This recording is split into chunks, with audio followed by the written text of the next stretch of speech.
வணக்கம். நாம பண்ற பிரார்த்தனைகளுக்கு சடங்குகளுக்கெல்லாம் உண்மையிலே என்ன அர்த்தம் யோசிச்சிருக்கீங்களா?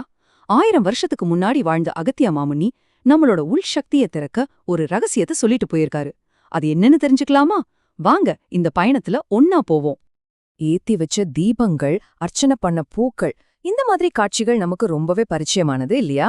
இது வெறும் ஒரு சடங்கு மட்டும் இல்ல, இது நம்ம நம்பிக்கையோட ஒரு அடையாளம். ஆனா இந்த பக்திக்கு பின்னாடி இருக்கிற உண்மையான சக்தி என்ன? நாம யார வணங்குறோம்? சரி, இந்த அமைதியான சூழல்ல இருந்து நம்ம தேடல ஆரம்பிக்கலாம். இப்பதான் நம்மளோட உண்மையான தேடலே ஆரம்பமாகுது. நாம கை கூப்பி கும்பிடுறோமே, அந்த அப்பன் அப்படிங்கறது யாரு? அது ஒரு குறிப்பிட்ட உருவமா, இல்ல அந்த உருவத்தையும் தாண்டி ஒரு பிரபஞ்ச சக்தியா? வாங்க இந்த மர்மத்துக்கு விடை தேடலாம். சரி, முதல்ல நம்ம வழிபாட்டை பத்தி வச்சிருக்கிற நம்பிக்கைகளை கொஞ்சம் அசைச்சு பார்க்கலாம். நம்ம கண்ணுக்கு தெரியறதுக்கு அந்த பக்கம் என்ன இருக்கு? நம்மள பல பேருக்கு தெய்வீபம்னா இந்த மாதிரி ஒரு உருவத்துல தான் இருக்குன்னு தோணும். ஆமா, இது புரிஞ்சுக்கிறதுக்கு ஈஸி, மனசுக்கும் ஒரு ஆறுதலா இருக்கு. ஆனா அகத்தியர் என்ன சொல்றாருன்னா, ஒரு படி மேல போய் யோசிங்கன்னு சொல்றாரு. இங்க பாருங்க, அகத்தியர் நம்மள நேரடியாவே கேக்குறாரு. சும்மா அர்த்தம் புரியாம அப்பன்னு சொன்னா என்ன பிரயோஜனம்? இது வெறும் வார்த்தை விளையாட்டு இல்லைங்க, நம்ம வழிபாட்டோட அடித்தளத்தையே கேள்வி கேட்கிற ஒரு பவர்ஃபுல்லான வரி இது.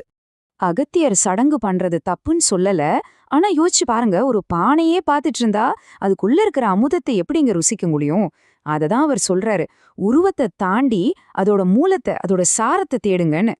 சரி, இப்போ நம்ம தேடலோட ஒரு முக்கியமான கட்டத்துக்கு வந்திருக்கோம். அப்பன்கிற வார்த்தையோட உண்மையான பிரபஞ்ச அர்த்தம் என்னன்னு பார்க்கலாமா? இது நிச்சயம் நம்ம பார்வையே மாத்த போகுது. அகத்தியரோட பார்வையில அப்பன் அப்படிங்கிறது ஒரு ஆள் கிடையாது, அது ஒரு சக்தி. ஒரு சின்ன விதைக்குள்ள ஒரு பெரிய மரம் ஒழிஞ்சிருக்கிற மாதிரி இந்த முழு பிரபஞ்சத்தையும் தனக்குள்ள வச்சிருக்கிற ஒரு மூல ஆற்றல். அதுதான் எல்லாத்தையும் படைச்சு பாதுகாக்குது. இது தாங்க ரொம்ப முக்கியமான பாயிண்ட். இந்த பிரபஞ்ச சக்திக்கு நல்லவங்க கெட்டவங்கன்னு எந்த பாகுபாடும் கிடையாது. சூரியன் மாதிரி, மழை மாதிரி, அது எல்லாத்துக்கும் எந்த பாரபட்சமும் இல்லாம தன் சக்தியை கொடுக்குது. ஓகே, இந்த பிரபஞ்ச சக்திக்கும் நம்மளோட அன்றாட வாழ்க்கைக்கும் என்ன சம்பந்தம்? ரெண்டுக்கும் நடுவுல இருக்கிற இணைப்பு பாலம் எது? அத பத்தி தான் இப்ப பார்க்க போறோம். அகத்தியர் எண்ணம்ங்கிற வார்த்தைய ரொம்ப ஆழமான அர்த்தத்துல பயன்படுத்துறாரு. இது நம்ம சும்மா யோசிக்கிற நினைப்புகள் இல்ல, இது நம்ம உள் மனசோட நிலை, நம்ம நோக்கத்தோட தூய்மை, நம்ம எனர்ஜியோட வைப்ரேஷன். இந்த ப்ராசஸ் எவ்ளோ சிம்பிளா விளக்கப்பட்டிருக்கு பாருங்க. இந்த பிரபஞ்ச ஆற்றல் ஒரு களிமண் மாதிரி. நம்மளோட எண்ணம்ங்கிற கைய வச்சு அந்த களிமண்ணை நாம எப்படி உருவாக்குறோமோ அப்படிதான் நம்ம வாழ்க்கையும் உருவாகுது.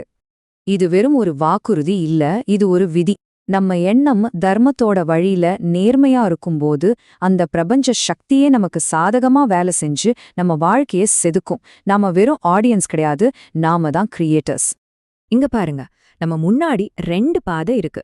ஒன்னு வெறும் சடங்குகளை மட்டும் செஞ்சுட்டு வாழ்க்கையிலெல்லாம் தானா நடக்கும்னு காத்துட்டு இருக்கிறது.